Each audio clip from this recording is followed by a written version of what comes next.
Okay, तो quick revision करते हैं इंडियन सिविलाइजेशन एंड कल्चर का के समरी का।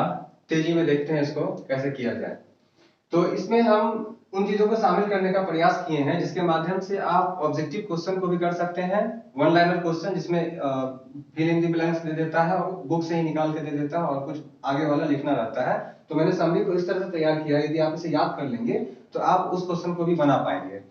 और कुछ फैक्ट्स भी डाले हैं जिसके आधार पर आप ऑब्जेक्टिव और वन लाइनर दूसरे तरह के क्वेश्चन भी कर सकते हैं।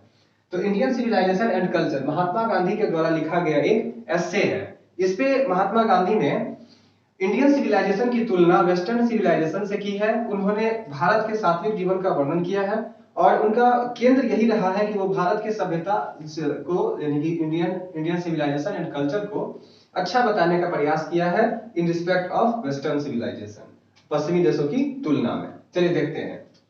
Indian civilisation and culture is thought provoking essay written by Mahatma Gandhi. भारतीय सभ्यता और संस्कृति एक विचार उन्मुख, विचार उत्तेजित करने वाली लेख है।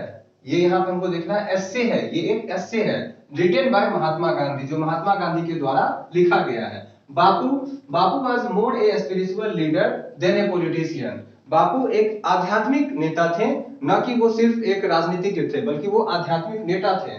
तो वो एक आध्यात्मिक नेता ज्यादा थे और उससे कम वो लीडर थे, मतलब वो आध्यात्मिक नेता थे, सिर्फ राजनीतिक नहीं थे। Not only a politician but more a spiritual leader.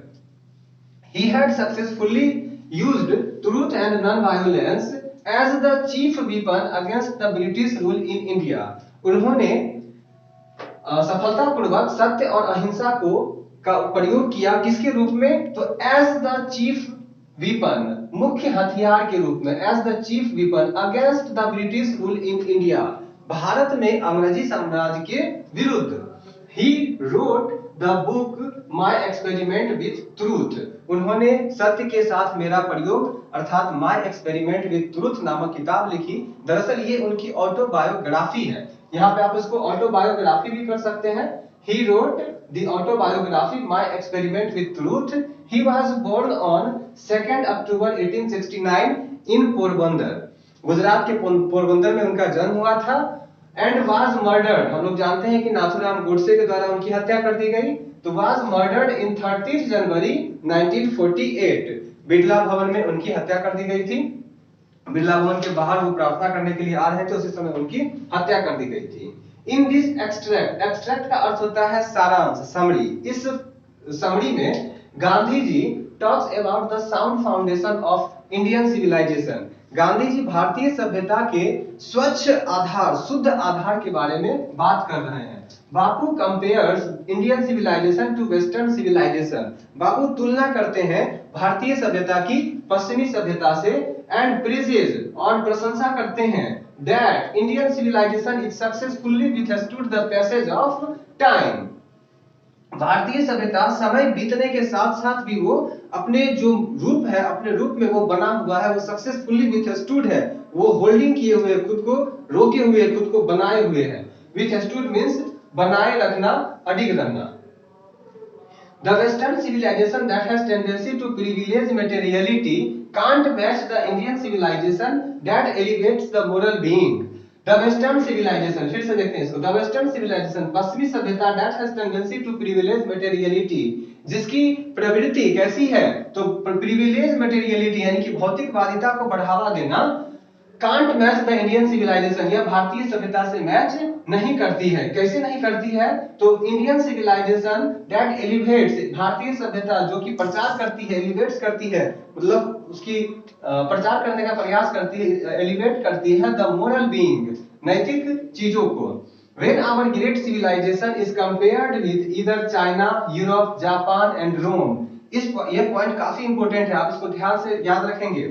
When Our great civilization is compared with either China, चीन के द्वारा, या यूरोप के द्वारा, या जापान के द्वारा, या रोम के द्वारा। ये पॉइंट मैंने बुक से हूबहू उठा लिया है। कारण ये है कि इससे आपका ऑब्जेक्टिव प्रश्न बन सकता है और फिल इन दी ब्लैंक्स वाला भी प्रश्न बन सकता है। It holds significant position in the world, यानी कि भारतीय सभ्यता की तुलना या हम जापान से कर ले, या यूरोप से कर ले, या रोम से कर ले, तो हम पाते हैं कि यह पूरे विश्व में एक महत्वपूर्ण स्थान रखती है, सिग्निफिकेंट पोजीशन। लेटर ऑन, आगे, ही रिवील्स दैट, वो बताते हैं, उजागर करते हैं, रिवील्स मींस बताना, उजागर करना। मैंने सबका वर्ड मीनिंग यहां लिख दिया है नीचे। रिवील्स, रिवील्स मतलब देख लीजिए, उजागर करना, रिवील्स बताना, भेद खोलना, बताना या उजागर करना। लेटर ऑन, आगे वे बताते हैं, that the mind is a restless bird, हमारा मन, अब देखिए माइंड मतलब ऐसे तो दिमाग होता है, लेकिन हम सिर्फ अंग्रेजी का शब्दार्थ पकड़कर चलेंगे तो दिक्कत हो जाएगा। अंग्रेजी में भावार्थ लेकर चलना पड़ता है, जैसे हिंदी में भी हम लोग भावार्थ के साथ चलते हैं, उसी तरह।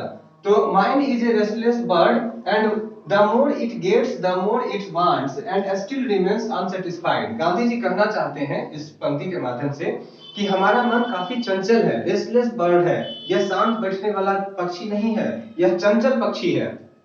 यह जितना ज्यादा प्राप्त करता है उतना ज्यादा पाने की और चाहत रखता है और फिर भी असंतुष्ट रहता है।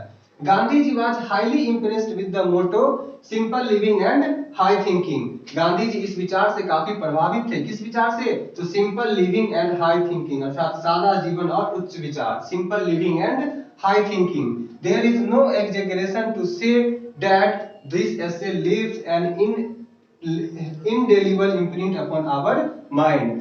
एग्जैगरेशन मतलब होता है अतिशयोक्ति, मैंने यहाँ लिख दिया है। यह कहने में कोई अतिशयोक्ति नहीं है कि यह जो एसे है, यह लेख है, यह लीव्स छोड़ता है किस पर? Indelible imprint upon our mind, हमारे मस्तिष्क पर यह अमिट प्रभाव छोड़ता है। आप इसका स्क्रीनशॉट लेकर आप इसे नोट कर सकते हैं और इसी के आधार पर, इस समरी के आधार पर कई क्वेश्चन भी आपका बन जाएगा। ऐसे हम दूसरे क्लास में इसका क्वेश्चन लेकर आएंगे और इसका एक क्विक समरी आपने देख लिया, इसका हिंदी मैंने यहाँ पे लिख दिया है, स्क्रीनशॉट लेकर आप इसे तैयार कर सकते हैं। Thank you.